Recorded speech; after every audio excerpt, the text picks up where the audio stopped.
Chapter 1. My First Sea Journey. Before I begin my story, I would like to tell you a little about myself. I was born in the year 1632, in the city of York in the north of England.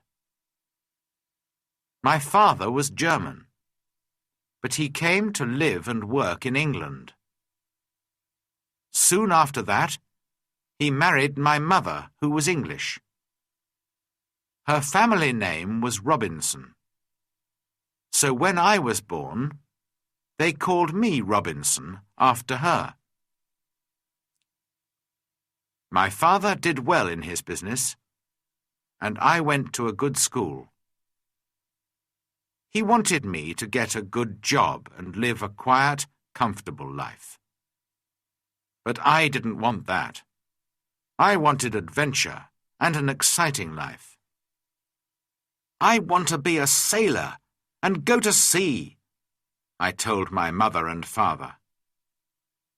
They were very unhappy about this. Please don't go, my father said. You won't be happy, you know. Sailors have a difficult and dangerous life. And because I loved him, and he was unhappy, I tried to forget about the sea. But I couldn't forget. And about a year later, I saw a friend in town. His father had a ship, and my friend said to me, "We're sailing to London tomorrow. Why don't you come with us?"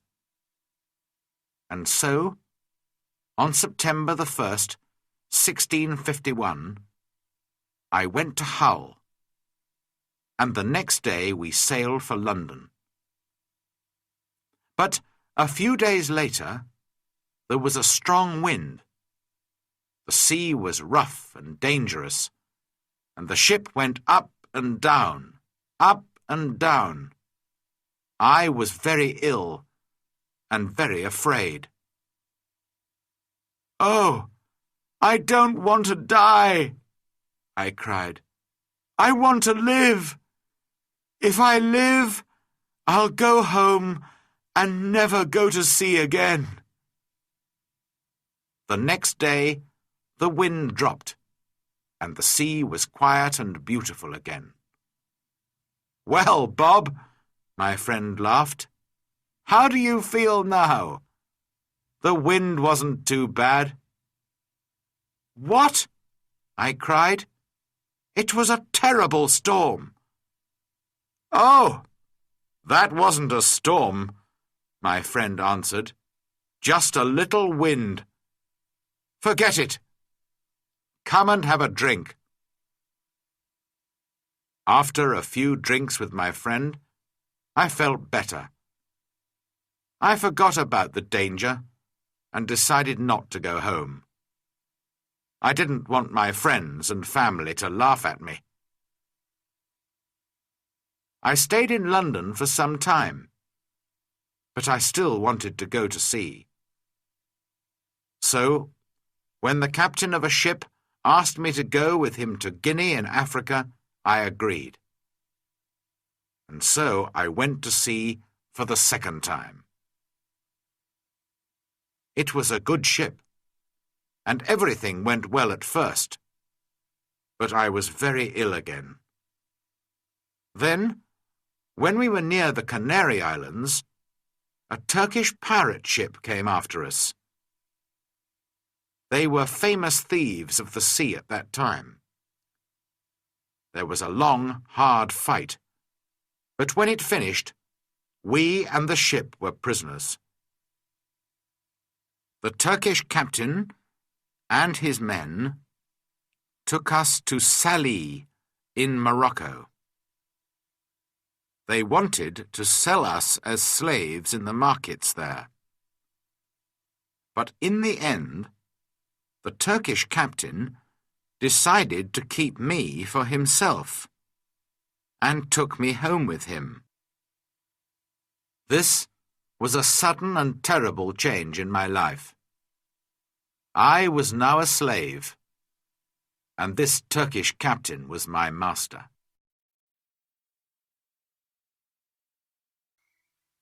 Chapter 2. Down the coast of Africa. For 2 long years, I lived the life of a slave. I worked in the house and the garden, and every day I planned to escape, but it was never possible. I thought about it day and night. My master liked to go fishing in a little boat, and he always took me with him. A man called Merle and a young boy also went with us.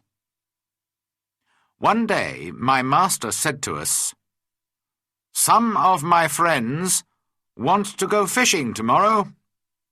Get the boat ready."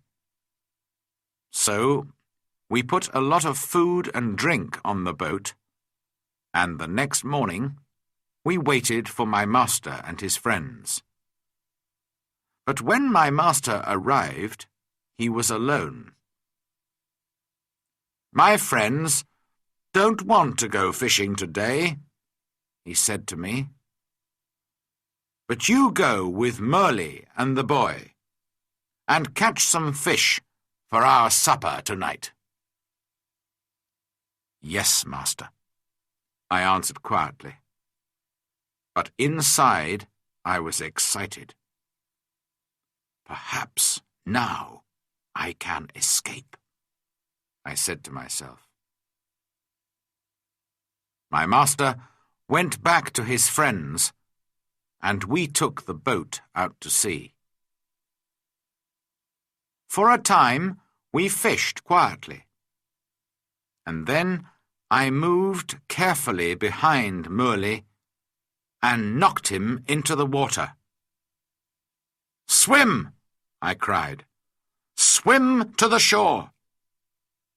My master liked to shoot seabirds, and so there were guns on the boat. Quickly, I took one of these guns. Merle was swimming after the boat, and I shouted to him, "Go back to the shore! You can swim there. It's not too far.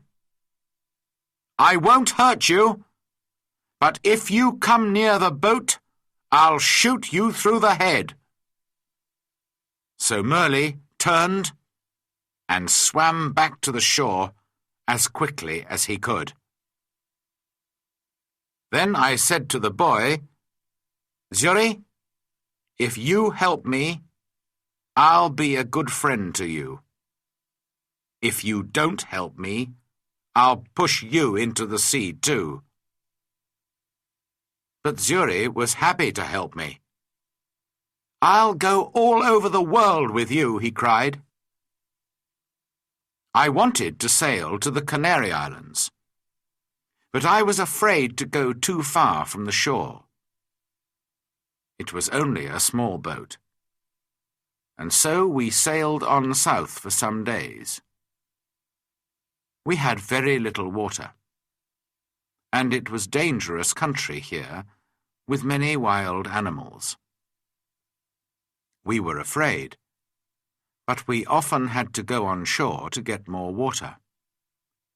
Once I used a gun to shoot a wild animal. I don't know what animal it was, but it made a good meal. For about 10 or 12 days, we sailed on south, down the coast of Africa. Then, one day, we saw some people on the shore.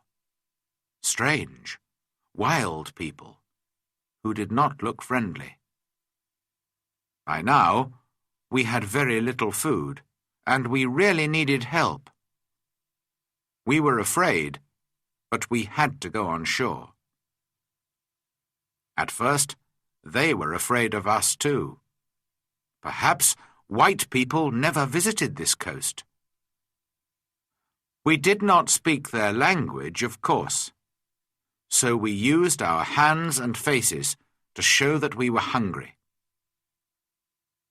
They came with food for us, but then they moved away quickly. We carried the food to our boat, and they watched us. I tried to thank them, but I had nothing to give them. Just then, 2 big wild cats came down to the shore from the mountains. I think they were leopards. The people were afraid of these wild cats, and the women cried out. Quickly, I took a gun and shot one of the animals. The second wild cat ran back up into the mountains. Guns were new to these African people, and they were afraid of the loud noise and the smoke. But they were happy about the dead wild cat.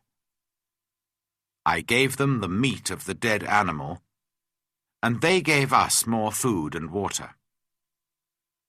We now had a lot of food and water, and we sailed on. 11 days later, we came near the Cape Verde Islands. We could see them, but we couldn't get near because there was no wind. We waited. Suddenly, Zuri called to me, "Look, a ship!" He was right. We called and shouted and sailed our little boat as fast as we could. But the ship did not see us. Then I remembered the guns, which made a lot of smoke. A few minutes later, the ship saw us and turned. When we were on the ship, the Portuguese captain listened to my story. He was going to Brazil and agreed to help me, but he wanted nothing for his help. "No," he said, when I tried to pay him. "Perhaps one day someone will help me when I need it." But he gave me money for my boat, and for Zuri too. At first, I did not want to sell Zuri as a slave, after all our dangerous adventures together. But Zuri was happy to go to the captain. And the captain was a good man. "In 10 years' time," he said, "Zuri can go free." When we arrived in Brazil 3 weeks later, I said goodbye to the captain and Zuri, left the ship, and went to begin a new life. Chapter 3. The Storm and the Shipwreck. I stayed in Brazil and worked hard for some years. By then I was rich, but also bored. One day, some friends came to me and said, "We're going to Africa to do business. Why don't you come with us? We'll all be rich after this journey." How stupid I was. I had an easy, comfortable life in Brazil, but of course I agreed. And so, in 1659, I went to sea again. At first, all went well. But then there was a terrible storm. For 12 days the wind and the rain didn't stop. We lost 3 men in the sea, and soon the ship had holes in its sides. "We're all going to die this time," I said to myself.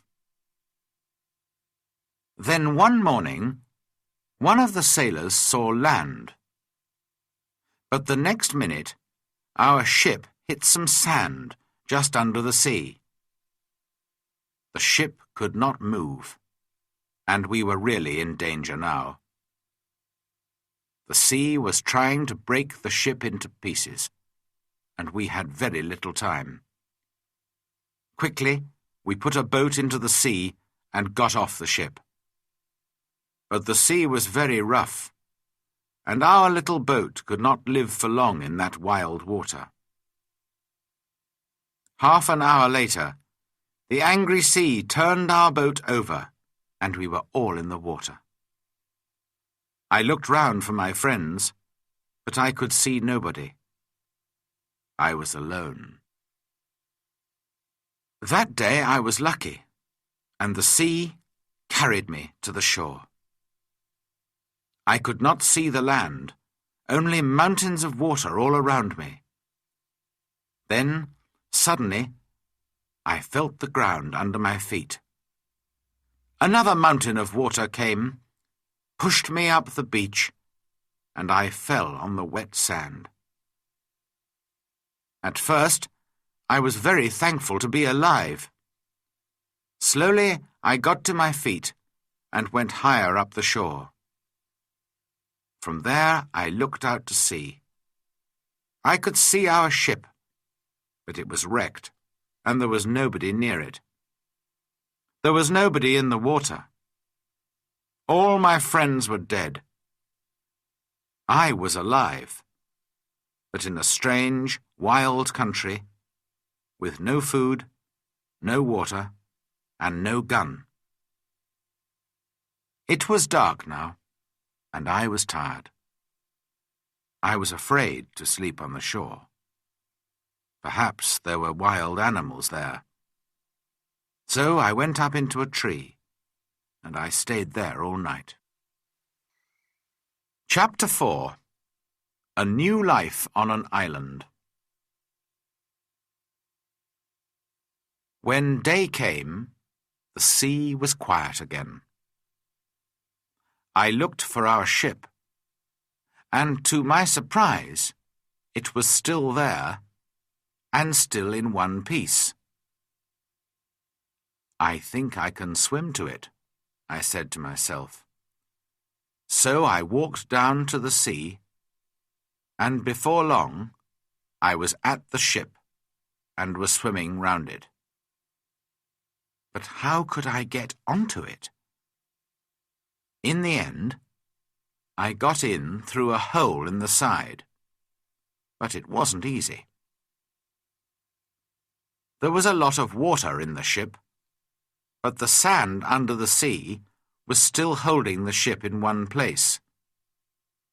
The back of the ship was high out of the water, and I was very thankful for this, because all the ship's food was there. I was very hungry, so I began to eat something at once. Then I decided to take some of it back to the shore with me. But how could I get it there? I looked around the ship, and after a few minutes, I found some long pieces of wood. I tied them together with rope.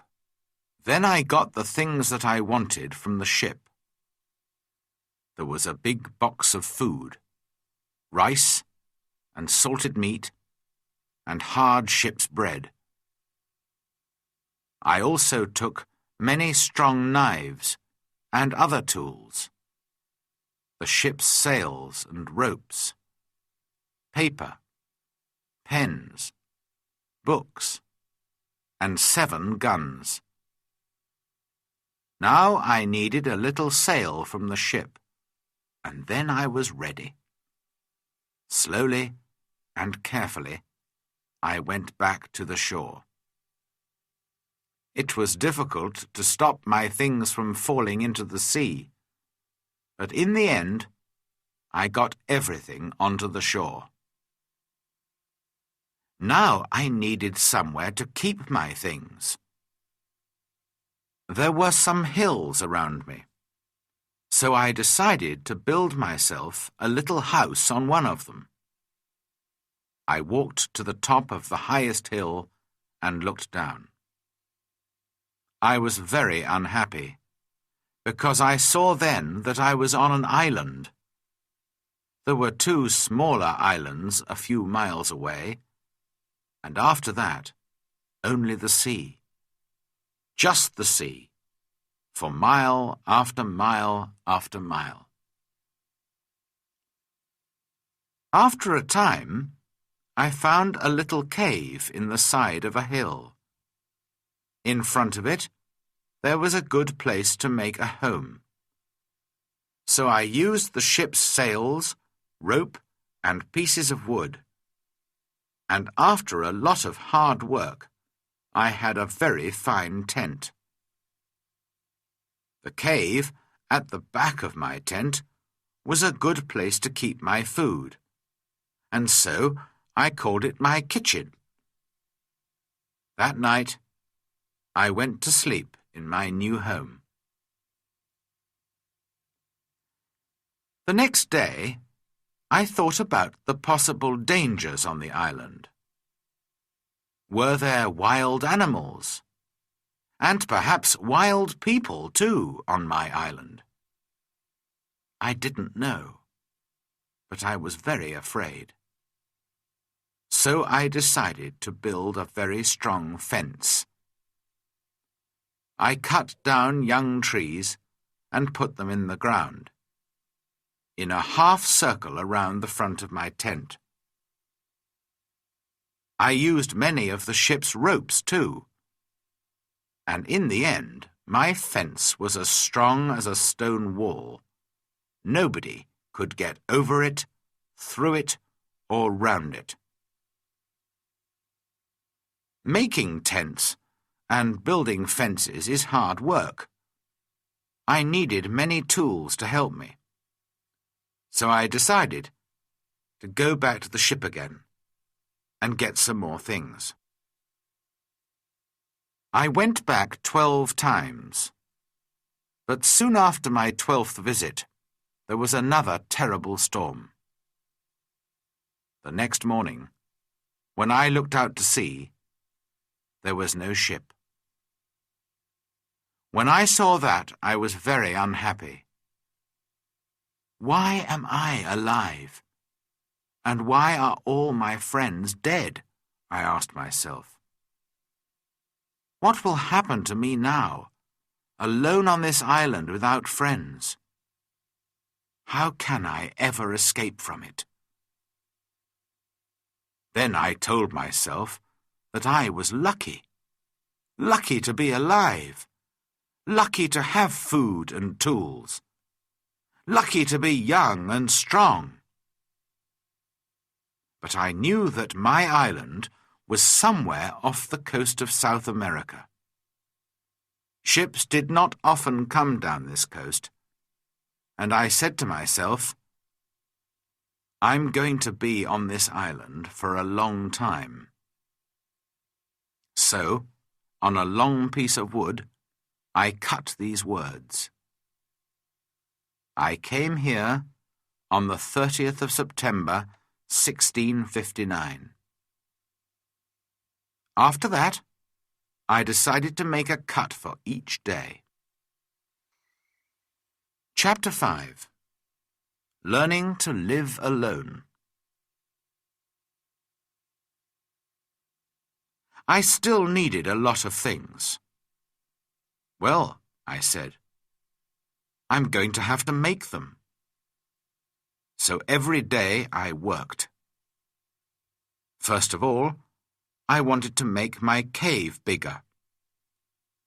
I carried out stone from the cave, and after many days' hard work, I had a large cave in the side of the hill.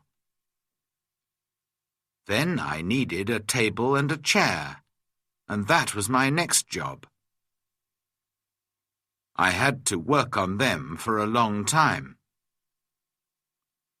I also wanted to make places to put all my food and all my tools and guns. But every time I wanted a piece of wood, I had to cut down a tree. It was long, slow, difficult work. And during the next months, I learnt to be very clever with my tools. There was no hurry. I had all the time in the world. I also went out every day, and I always had my gun with me. Sometimes I killed a wild animal, and then I had meat to eat. But when it got dark, I had to go to bed because I had no light. I couldn't read or write because I couldn't see. For a long time, I didn't know what to do. But in the end, I learnt how to use the fat of dead animals to make a light. The weather on my island was usually very hot, and there were often storms and heavy rain. The next June, it rained all the time, and I couldn't go out very often. I was also ill for some weeks, but slowly I got better. When I was stronger, I began to go out again. The first time, I killed a wild animal, and the second time, I caught a big turtle. I was on the island for 10 months before I visited other parts of it. During those months, I worked hard on my cave and my house and my fence. Now I was ready to find out more about the rest of the island. First, I walked along the side of a little river. There I found open ground without trees. Later, I came to more trees with many different fruits. I decided to take a lot of the fruit and to put it to dry in the sun for a time. Then I could keep it for many months. That night, I went to sleep in a tree for the second time, and the next day I went on with my journey. Soon, I came to an opening in the hills. In front of me, everything was green, and there were flowers everywhere. There were also a lot of different birds and animals. I saw that my house was on the worst side of the island, but I didn't want to move from there. It was my home now. I stayed away for 3 days, and then I came home. But I often went back to the other, greener side of the island. And so my life went on. Every month I learnt to do or to make something new. But I had troubles and accidents too. Once there was a terrible storm with very heavy rain. The roof of my cave fell in and nearly killed me. I had to build it up again with many pieces of wood. I had a lot of food now. I cooked it over a fire or dried it in the sun. So I always had meat during the rainy months when I could not go out with the gun. I learnt to make pots to keep my food in. But I wanted very much to make a harder, stronger pot, a pot that would not break in a fire. I tried many times, but I could not do it. Then one day I was lucky. I made some new pots and put them in a very hot fire. They changed colour, but did not break. I left them there for many hours, and when they were cold again, I found that they were hard and strong. That night I was very happy. I had hot water for the first time on the island. By then, I also had my own bread. That was luck too. One day I found a little bag. We used it on the ship to keep the chickens food in. There was still some of the food in the bag, and I dropped some of it onto the ground. A month later, I saw something bright green there. And after 6 months, I had a very small field of corn. I was very excited. Perhaps now I could make my own bread. It was easy to say, but not so easy to do. It is a lot of work to make bread from corn. Many people eat bread, but how many people can take corn from a field and make bread out of it without help? I had to learn, and to make many new things, and it was a year before I cooked and ate my first bread. During all this time, I never stopped thinking about escape. When I travelled across to the other side of the island, I could see the other islands, and I said to myself, perhaps I can get there with a boat. Perhaps I can get back to England one day. So I decided to make myself a boat. I cut down a big tree, and then began to make a long hole in it. It was hard work. But about 6 months later, I had a very fine canoe. Next, I had to get it down to the sea. How stupid I was! Why didn't I think before I began work? Of course, the canoe was too heavy. I couldn't move it. I pulled and pushed and tried everything, but it didn't move. I was very unhappy for a long time after that. That happened in my 4th year on the island. In my 6th year, I did make myself a smaller canoe, but I did not try to escape in it. The boat was too small for a long journey, and I did not want to die at sea. The island was my home now, not my prison, and I was just happy to be alive. A year or 2 later, I made myself a second canoe on the other side of the island. I also built myself a second house there, and so I had 2 homes. My life was still busy from morning to night. There were always things to do or to make. I learnt to make new clothes for myself from the skins of dead animals. They looked very strange, it is true, but they kept me dry in the rain. I kept food and tools at both my houses, and also wild goats. There were many goats on the island, and I made fields with high fences to keep them in. They learnt to take food from me, and soon I had goat's milk to drink every day. I also worked hard in my cornfields, and so many years went by. Chapter 6. A Footprint. Then, one year, something strange and terrible happened.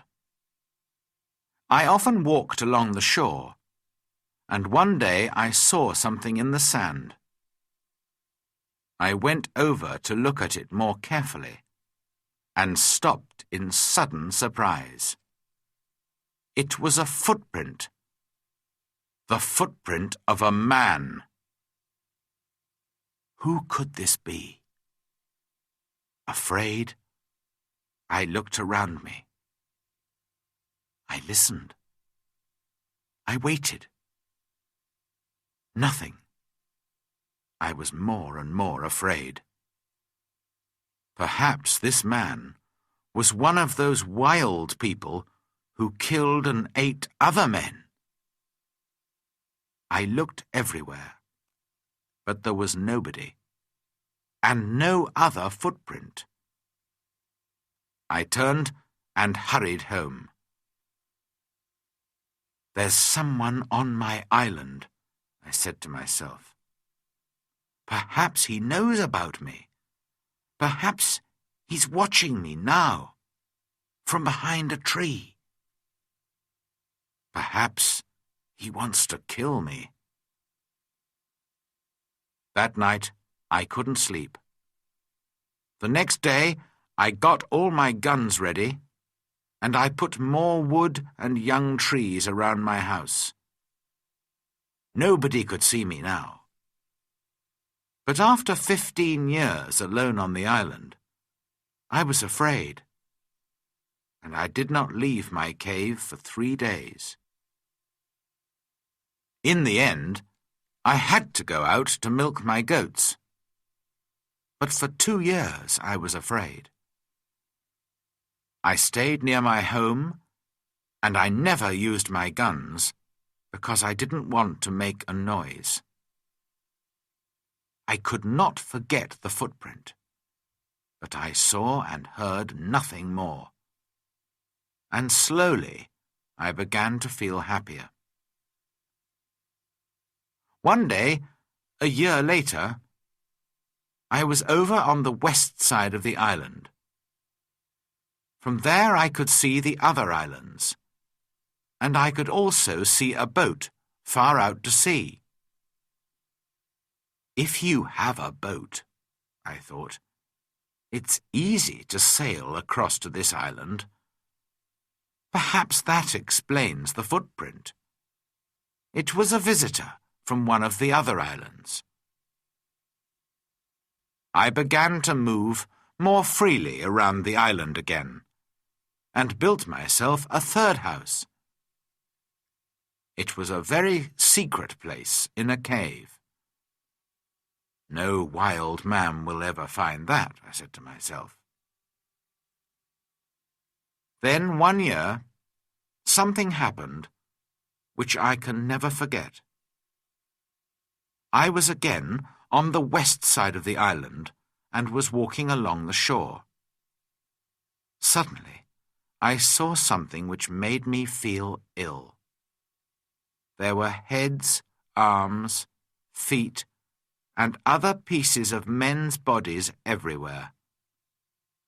For a minute, I couldn't think, and then I understood.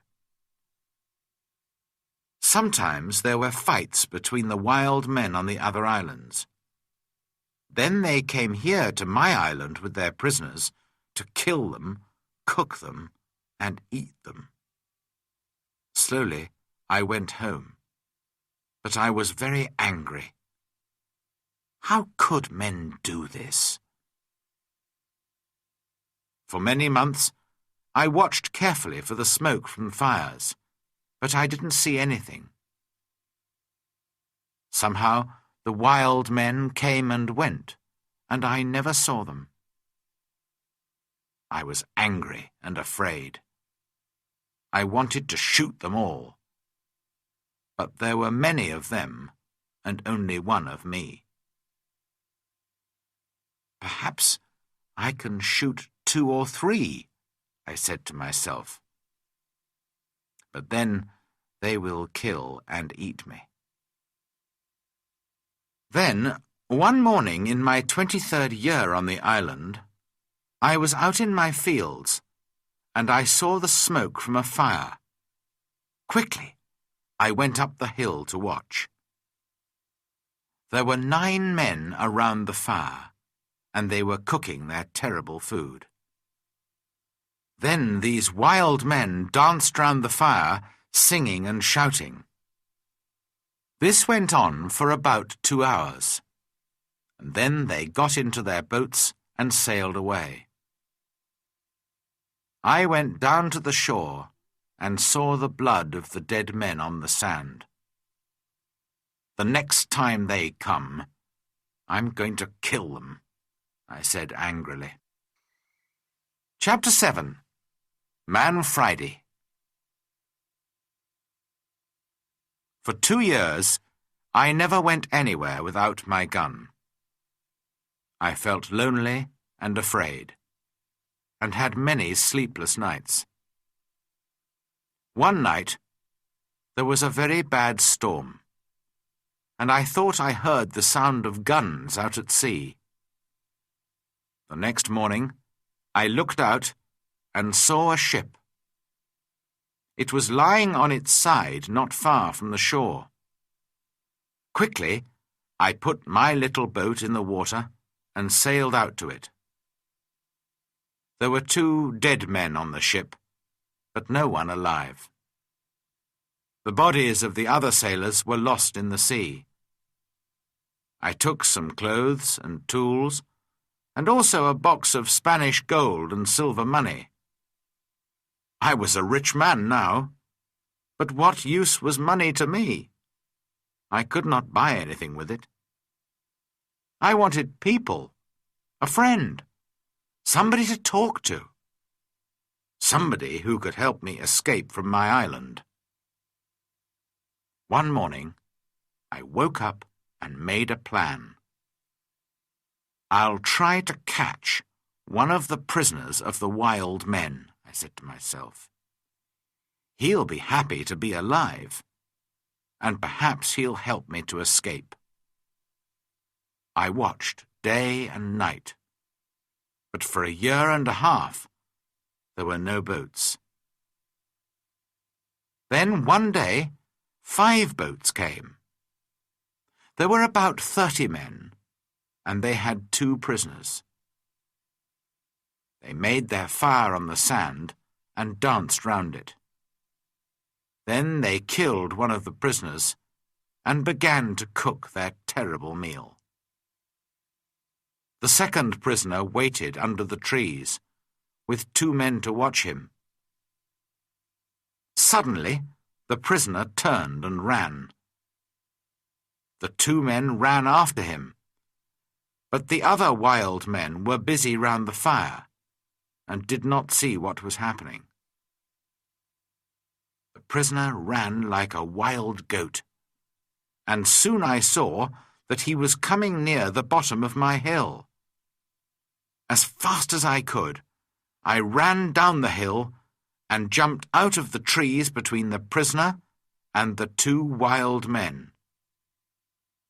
I hit the first man with the wooden end of my gun, and he fell down, but I had to shoot the second man.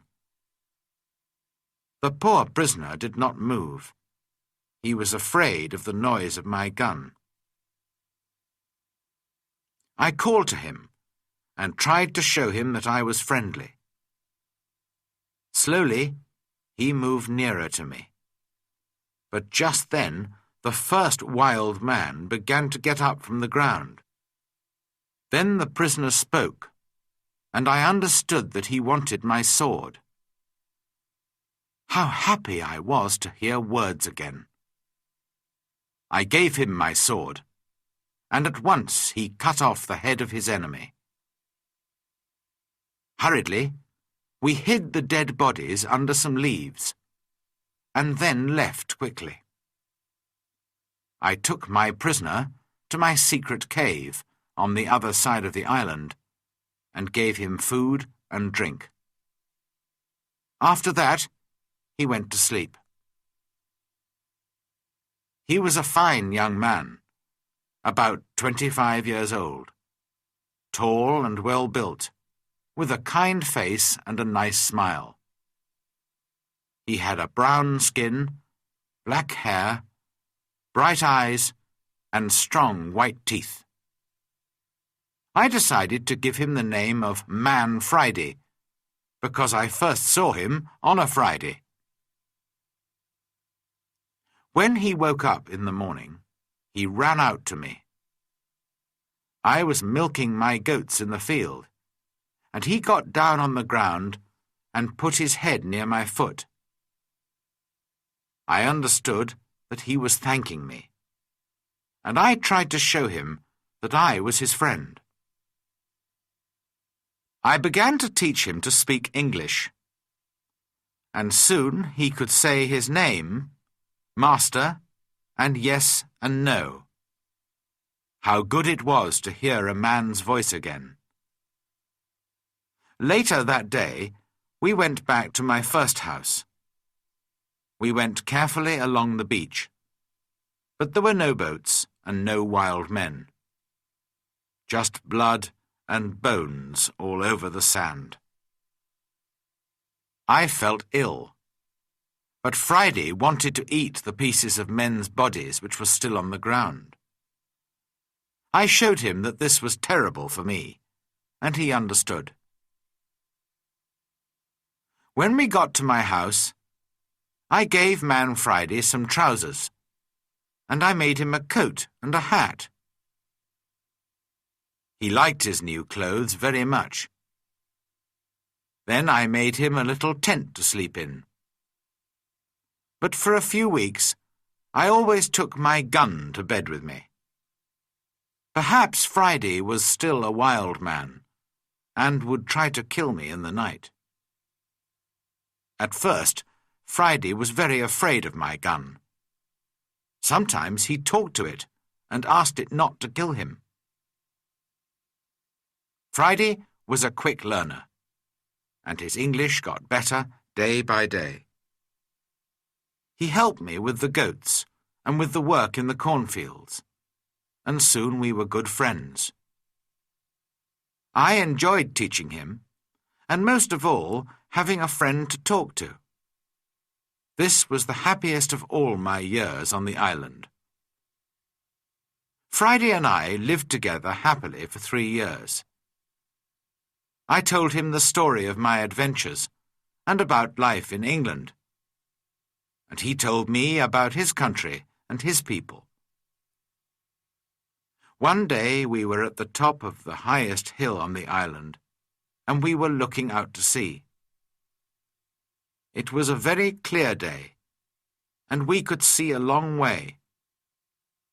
Suddenly, Friday began to jump up and down, very excited. "What's the matter?" I said. "Look, Master, look!" Friday cried. "I can see my country. Look over there." I looked, and there to the northwest, between the sea and the sky, was a long, thin piece of land. I learnt later that it was the island of Trinidad, and that my island was in the mouth of the river Orinoco on the north coast of South America.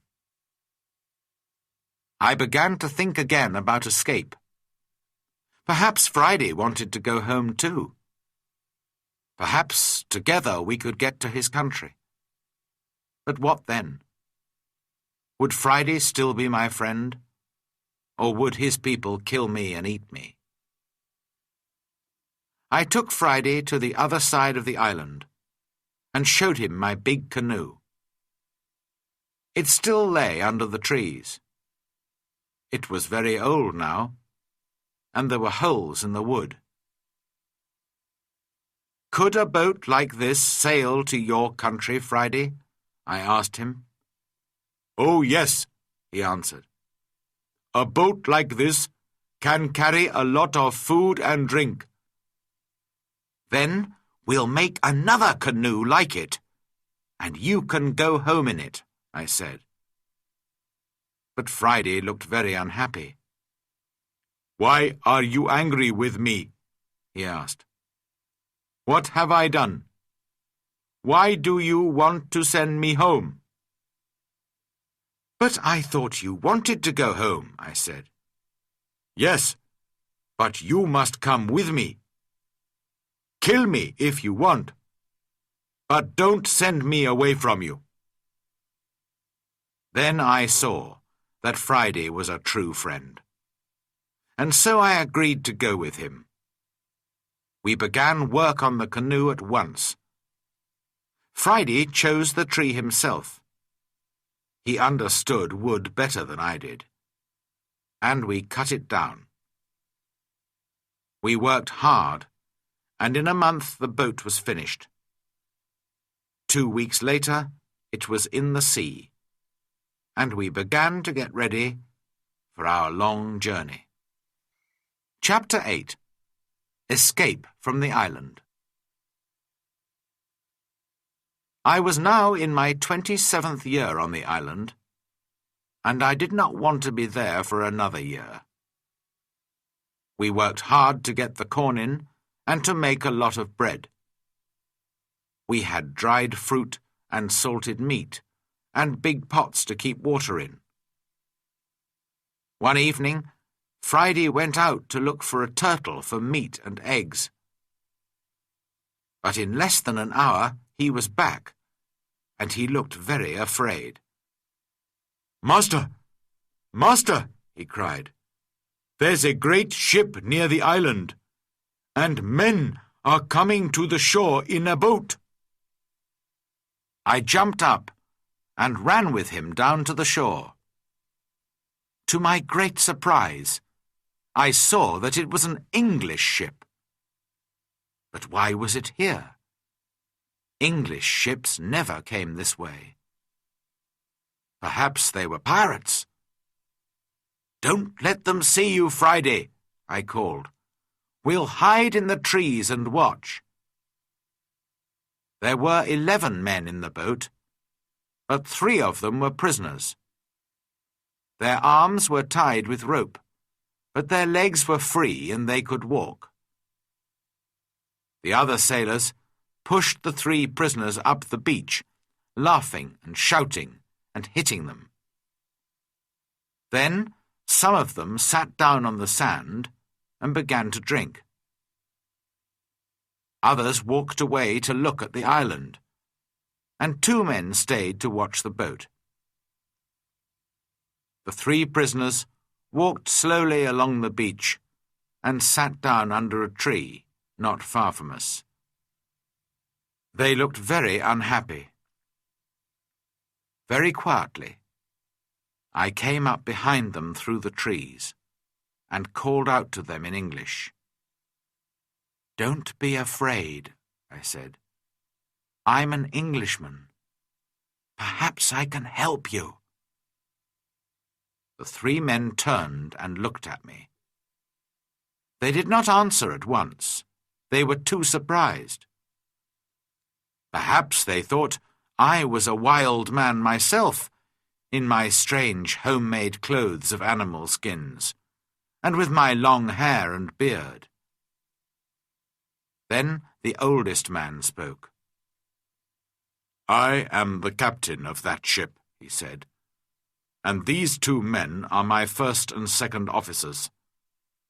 Last night there was a mutiny, and the seamen took the ship from me. Now they're going to leave the 3 of us here to die on this island." "Do these mutineers have guns?"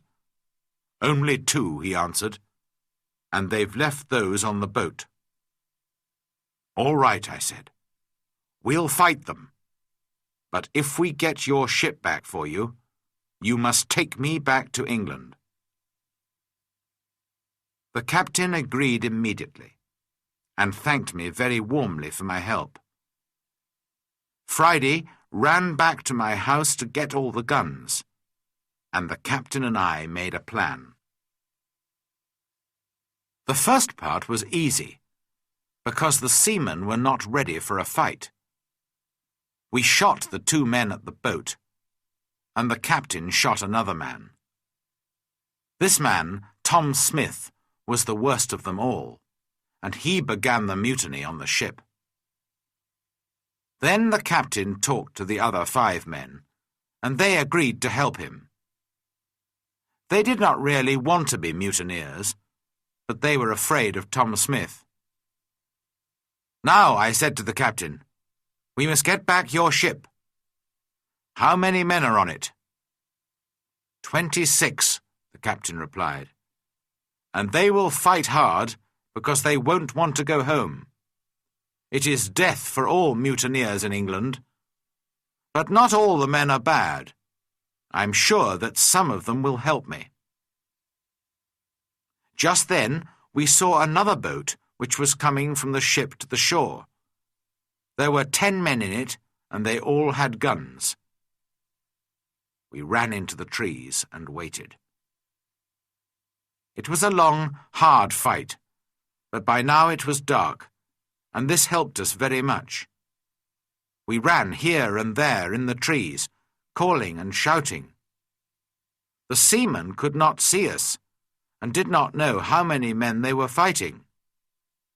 In the end, the first officer shouted to them, "Put down your guns and stop fighting.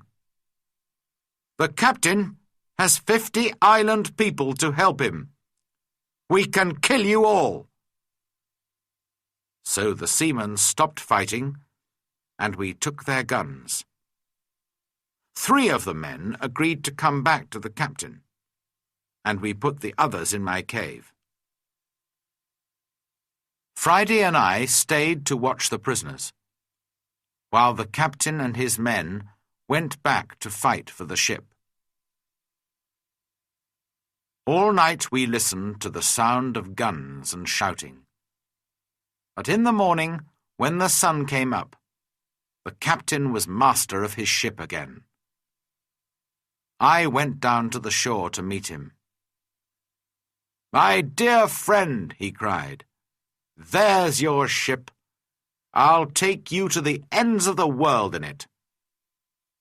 I put my arms round him, and we laughed and cried together. How happy I was to leave the island. My good friend Friday came with me, of course, but we left the mutineers on the island. We decided not to kill them. They could begin a new life on the island. I showed them my 3 houses, my cornfields, and my goats, and all my tools. Their life would be easy, because of all my hard work for so many years. And so, on the 19th of December, 1686, after 27 years, 2 months, and 19 days, I said goodbye to my island and sailed home to England. Chapter 9. Home in England. When I came back to England, I felt like a stranger in the country. Many things were different, and not many people remembered me. I went home to York, but my father and mother were dead, and also my 2 brothers. I did find the 2 sons of one of my brothers. They were happy to learn that I was alive, and I was pleased to find some family. After some months, I decided to go down to Lisbon in Portugal. I had friends there who could help me to sell my land in Brazil, and I needed the money. Friday came with me. He was always a good and true friend to me. In Lisbon, I found the Portuguese captain, who took me in his ship to Brazil all those years ago. It was good to see him again, and he helped me with my business. Soon I was ready to go home again by land. No more adventures and dangers by sea for me. It was a long, hard journey. We had to cross the mountains between Spain and France in winter, and the snow was deep. Poor Friday was very afraid of the snow. In his country it was always hot, and he did not like cold weather. Back in England, I found a house and began to live a quiet life. My 2 nephews came to live with me. The younger one wanted to be a sailor, and so I found him a place on a ship. After a while I married and had 3 children, 2 sons and a daughter. Then my wife died, and my nephew, who was now the captain of a ship, came home to see me. He knew that I did not really like a quiet life. "I have a fine ship, Uncle," he said. I'm going out to the East Indies, India, Malaya, the Philippines. Why don't you come with me?" And so, in 1694, I went to sea again, and had many more adventures. Perhaps, one day, I'll write another book about them.